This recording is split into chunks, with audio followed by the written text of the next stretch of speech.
মেখলিগঞ্জে অনুষ্ঠিত হলো খেলা হবে দিবস। মেখলিগঞ্জ নৃপেন্দ্র নারায়ণ মেমোরিয়াল ক্লাবের মাঠে কর্মসূচিটি অনুষ্ঠিত হয়। এদিন নৃপেন্দ্র নারায়ণ মেমোরিয়াল ক্লাবের মাঠে উপস্থিত ছিলেন তৃণমূল কংগ্রেসের কোচবিহার জেলা তৃণমূল কংগ্রেসের সম্পাদিকা অঙ্কিতা অধিকারী, মেখলিগঞ্জ বিধায়ক পরেশচন্দ্র অধিকারী, মেখলিগঞ্জ পৌরসভার চেয়ারম্যান কেশব দাস, মেখলিগঞ্জের তৃণমূল কংগ্রেসের নেতা অমিতাভ বর্ধন চৌধুরী সহ প্রমুখ। এদিনের খেলা হবে দিবসে মেখলিগঞ্জ পুলিশ একাদশ ও মেখলিগঞ্জ পৌরসভা একাদশ মুখোমুখি হয়। ট্রাইবেকারে জয়লাভ করে মেখলিগঞ্জ পৌরসভার একাদশ। এই বিষয়ে কি বললেন তৃণমূল কংগ্রেসের কোচবিহার জেলা তৃণমূল কংগ্রেসের সম্পাদিকা অঙ্কিতা অধিকারী, মেখলিগঞ্জের বিধায়ক পরেশচন্দ্র অধিকারী ও তৃণমূল কংগ্রেস নেতা অমিতাভ বর্ধন চৌধুরী। আসুন শুনে নেওয়া যাক। খেলা হবে দিবসে আমাদের পৌরসভার উদ্যোগে আজকের এই ফুটবল মাঠে এখানে দুই দলের মধ্যে খেলা অনুষ্ঠিত হলো। খেলা দিবসের সার্থকতা আমরা জানি যে প্রত্যেকের মানসিকতা হবে খেলার উদ্দেশ্যে এবং ভ্রাতৃত্বের বন্ধন তৈরি হবে খেলার মধ্য দিয়ে।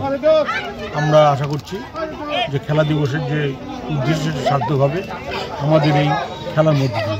খেলা হবে দিবস আমাদের রাজ্যের যে মাননীয় মুখ্যমন্ত্রী মমতা ব্যানার্জি অনুপ্রেরণায় উনি যে 16ই আগস্ট দিনটিকে খেলা হবে দিবস হিসেবে ঘোষণা করেছেন। প্রতিবারের ন্যায় এবারও মেখলিগঞ্জ পৌরসভার তরফ থেকে এখানে যে টুর্নামেন্টের আয়োজন করা হয়েছে এবং এই যে খেলাটি অনুষ্ঠিত হলো সকলে মিলে খেলাটা উপভোগ করেছি আমরা। এবং প্রচণ্ড যে গরম, মানে এই গরমটাকে উপেক্ষা করে সকলে এখানে এসে উপস্থিত হতে পেরেছি, এটাই একটি আনন্দের বিষয়। এবং আগামী বছর এবং মানে প্রত্যেক বছরই আমরা যাতে এই খেলাটাকে খুব সুষ্ঠুভাবে চালিয়ে যেতে পারি সকলের কাছেই আশাটুকু রাখছি। খেলা দিবস উপলক্ষে বলতে এটা তো প্রত্যেকবারের মতোই মাননীয় মুখ্যমন্ত্রী আমাদের শ্রীমতী মমতা বন্দ্যোপাধ্যায়ের অনুপ্রেরণায় প্রতিবারই 16ই আগস্ট এটা খেলা দিবস হিসেবে পালন করা হয়। কিন্তু এবার একটু সিচুয়েশনটা অন্যরকম ছিল, আজকে একটা স্ট্রাইক টাইকও ছিল, কিন্তু তার মধ্যেও আমরা সেই খেলা দিবস উদযাপন করলাম। মনে কিছুটা ব্যথিত, মানসিকভাবে আমরা অনেক রকম ঘটনা চারিদিকে ঘটছে।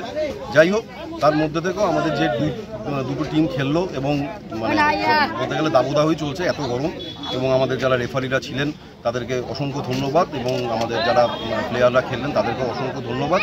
আমাদের উদ্দেশ্য খেলার মধ্য দিয়ে সম্প্রীতির একটা বাতাবরণ তৈরি করা এবং মেখলিগঞ্জ পৌরসভার তরফ থেকে যে খেলা প্রতিবার চালানো হয় সেটা আগামী ভবিষ্যতে যাতে আরও ভালোভাবে এটা উদযাপন করা যায় সেই লক্ষ্য আমরা রাখব।